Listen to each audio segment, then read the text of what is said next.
As Kofi grew up, he learned the simple ways of village life.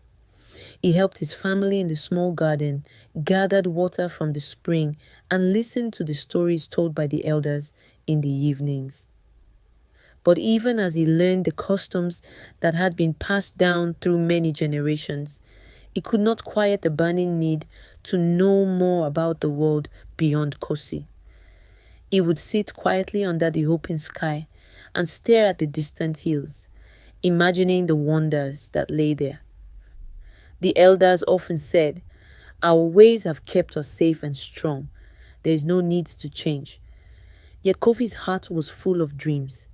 He believed that new ideas and old wisdom could join together to make life even better. When Kofi was a young man, the pull of his dreams grew too strong to ignore.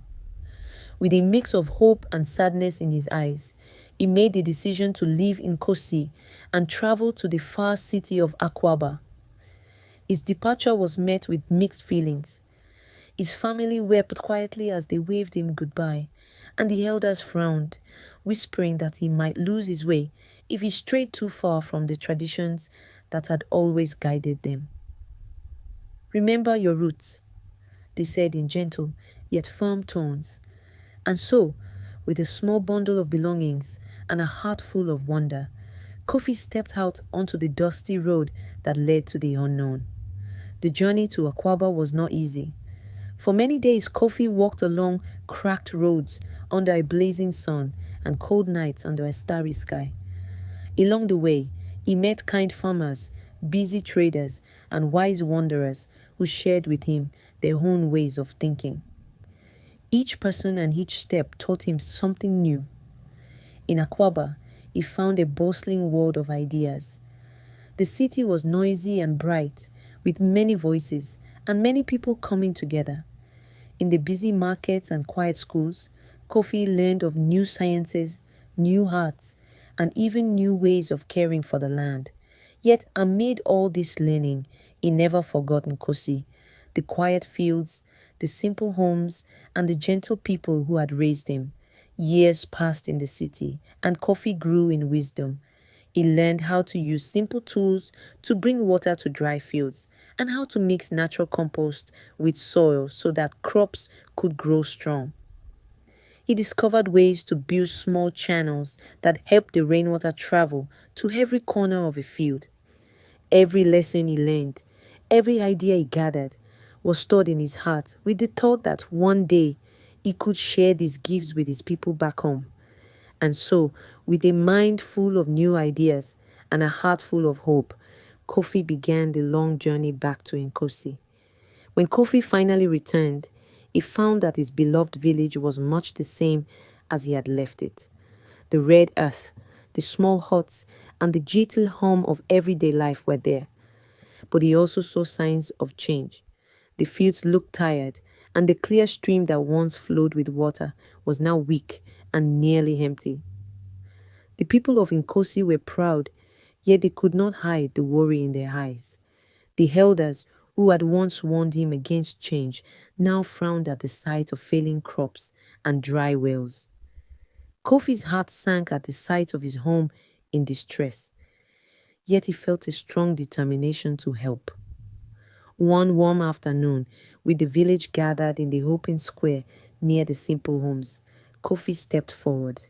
His voice was soft but clear as he said, "My dear people, I have traveled far and learned many ways to help us.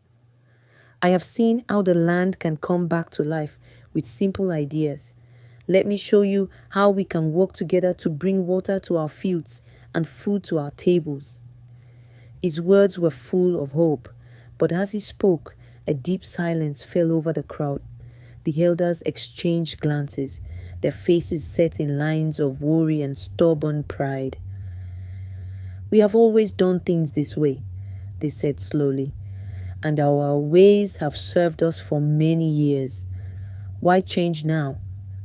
Their voices were strong, and their belief in the old ways was deep. The rejection stung Kofi deeply. He had returned with love and the best ideas he had learned, yet his people did not seem ready to listen. For many days, he wandered the village, watching the sun set over the dry fields, wondering how he could show his people the beauty in his ideas. The tension in Nkosi grew heavier with each passing day. The villagers whispered among themselves, torn between the comfort of the old ways and the promise of a new future. Some remembered Kofi's words and felt a spark of hope, while others clung to the traditions that had always been their guide. Then, as the season turned and the heat grew harsher, the first signs of crisis began to appear. The rains, which once came in gentle showers at the right time, started to come weak and scattered. The small spring that had always provided clear water began to dry up.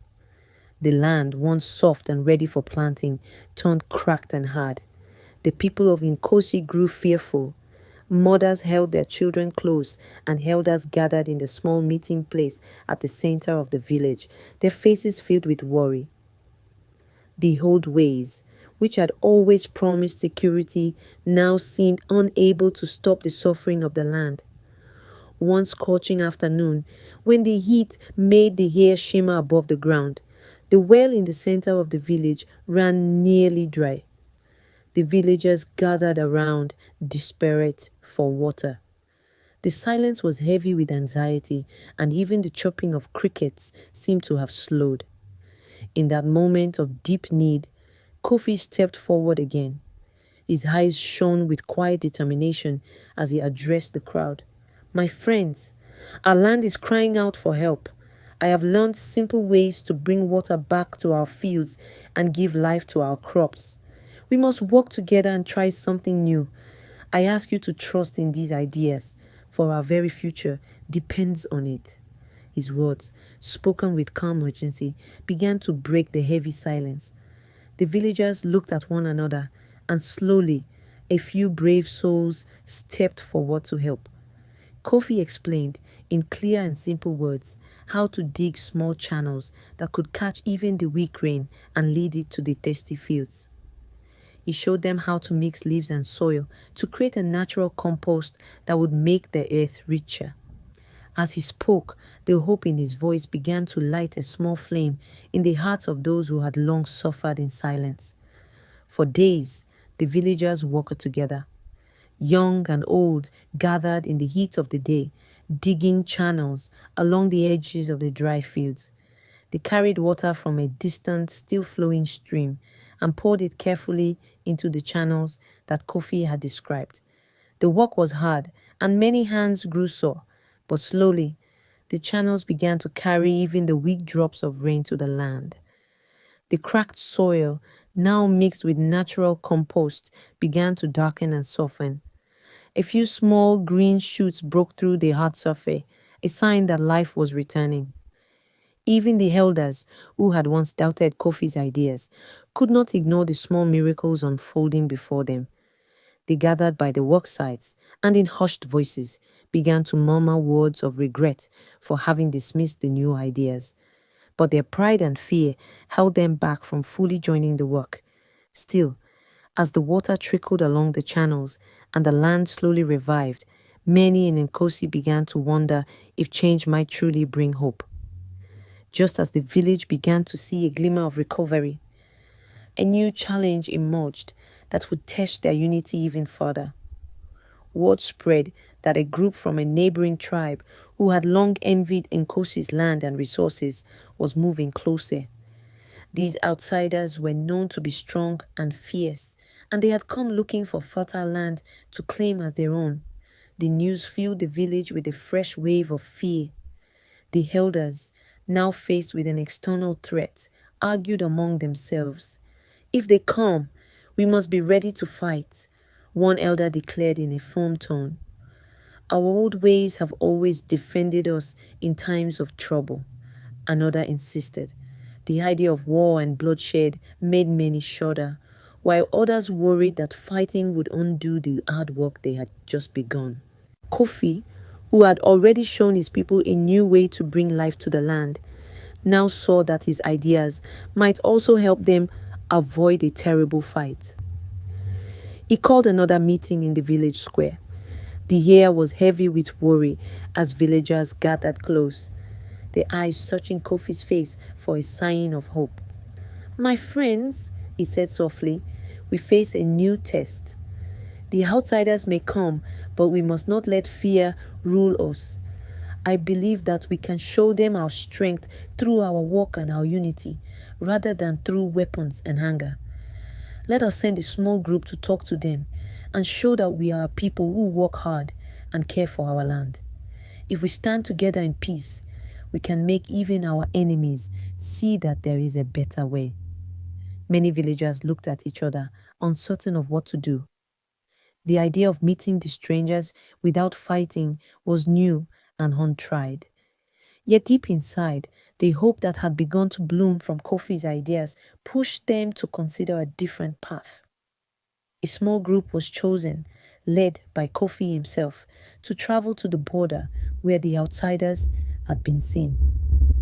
With simple words and humble hearts, they set off to speak with the other tribe, hoping that reason and kindness could overcome fear. The journey to the border was long and filled with moments of tension. As Kofi and his small group neared the territory of the neighboring tribe, they could see signs of preparations for battle, shields hung by doorways and weapons carried over shoulders. The air was thick with worry on both sides. When the two groups finally met on a wide open plain, silence fell like a heavy blanket. Kofi stepped forward and, with all his simple honesty, began to speak. "We are from Nkosi, a small village where we work hard to care for our land. We have seen hard times and have learned that peace and unity can bring hope. We ask you to talk with us so that together we might find a better way for all our people." His voice, steady and sincere, cut through the tension. The leaders of the other tribe listened. Their faces were hard, but something in Kofi's words stirred a memory of better days, times when they, too, had shared their harvest and helped one another. After long discussions that lasted through a cool evening, both sides agreed to a truce. They would share the land and work together to improve their homes. This decision, made in simple words and honest hope, marked a turning point for both tribes. Kofi returned to Nkosi with news of the peaceful accord, and the village breathed a collective sigh of relief. With the threat of war now set aside, the people of Nkosi turned once again to the work of healing their land. In the weeks that followed, the channels Kofi had helped build began to flow more strongly as even small rains fell steadily. The fields, once dry and cracked, started to show signs of green. Crops sprouted and grew, and the village wells slowly filled with clear water once again. The villagers, now united by both the hard work they had done and the peace they had earned, found a new strength in each other. As the months passed, life in Nkosi changed in many good ways. The people learned to mix the lessons of their old ways with the simple new ideas that Kofi had shared. They built small storage pits for water, planted gardens near every home, and learned to care for the soil by using natural compost made from leaves and fruits. Every day, villagers worked side by side, young and old, and even the elders began to see the truth in Kofi's words. Slowly, their hearts softened, and they started to believe that progress and tradition could live together as friends. One cool morning, as the sun rose in gentle hues over the red earth, the villagers gathered in the center of Nkosi. They came not to fight or to mourn, but to celebrate the hard work that had brought life back to their land. There were songs of gratitude and simple dances that expressed joy. Children laughed as they played near the small water channels. And the elders, once so stern, smiled as they recounted stories of the past. In that moment, the whole village felt the reward of unity and hope. They had learned that when people come together and listen to new ideas, even the hardest problems can be solved. In the years that followed, Nkosi grew stronger and brighter. The simple methods Kofi had introduced worked well, and the village became known in the region as a place of hard work, peace, and innovation. Travelers came from far away to see the clear water in the channels, the green fields, and the happy faces of the people. They listened to the story of how a young man who once left to learn new ways returned to save his people. In every retelling, the story brought a reward to the listeners, a reminder that hope, unity, and the courage to try something new can change lives for the better. And so, as the seasons changed and the village continued to thrive, the legacy of coffee lived on in every seed planted, every drop of water shared, and every smile exchanged between neighbors. Nkosi had learned that the true reward was not in riches or fame, but in the simple, enduring bond of a community that stands together through every trial and every triumph. The story of the village that once rejected its own son had come full circle, teaching all who heard it that the greatest reward is the gift of hope and the strength that comes from walking side by side. May this tale remind every listener that even in the face of rejection and hardship, a single idea, nurtured with care, shared with love, can change the world. For in every simple word, every kind act, and every moment of unity, there is a promise of a brighter tomorrow. And that, above all, is the most precious reward of all.